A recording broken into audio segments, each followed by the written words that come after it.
Munnar UDF Mattupatti மண்டல தேர்தல் convention Kuttiyar டிவிஷனில் நடைபெற்றது. முன் எம்எல்ஏ ஏ.கே. மணி கன்வென்ஷனை துவக்கி வைத்து உரையாற்றினார். யூடிஎஃப் மாட்டுப்பட்டி மண்டல தேர்தல் கன்வென்ஷன் குட்டியார் டிவிஷனில் நடைபெற்றது. முன் எம்எல்ஏ ஏ.கே. மணி நிகழ்ச்சிகளை துவக்கி வைத்தார். பட்டினி தவிர பென்ஷன் யாருக்கு கிடைக்குது? 58 வயசு வரை எஸ்டேட்ல தோட்ட தொழிலாளியாக வேலை செய்யக்கூடிய தாய்மார் கிடைக்குதா? இல்லையே. சூப்பர்வைசர் கிடைக்குதா? இல்லையே. தொழிலாளிகள் கிடைக்குதா? இல்லையே. யாருக்கு?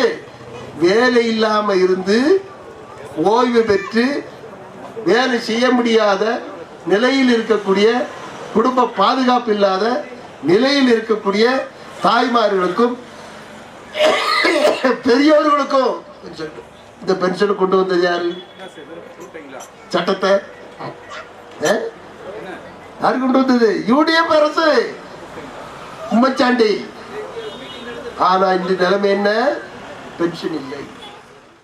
மாட்டுப்பட்டி மண்டல காங்கிரஸ் தலைவர் பவன் தலைமை வகித்தார். பல்வேறு பென்ஷன்கள் தடைபெற்றுள்ளன. தொழிலுறுதி வேலைகள் 3 மாதமாக சம்பளம் கிடைக்கவில்லை. காங்கிரஸ் ஆட்சி காலத்தில் 35 கிலோ ரேஷன் அரிசி கொடுத்திருந்தனர். இப்பொழுது 1 கிலோ மட்டும்தான் கிடைப்பது. சமையல் எரிவாயு, அன்றாட பொருட்களின் விலை விண்ணை தொடுகிறது. மத்திய மாநில அரசுகள் மெத்தனத்தின் காரணமாகத்தான் இதெல்லாம் என்று தலைவர்கள் குற்றம் சாட்டினர். பிளாக் காங்கிரஸ் தலைவர் Vijayakumar, T. Nelson, T. Kumar, Andrews, panchayat vice president Balachandar, R. Karuppasamy, Jayaraj, panchayat member Senthilkumar, Gnanadas, Thomas, Tamil Selvan போன்றவர்கள் உரையாற்றினர். News bureau, Munnar.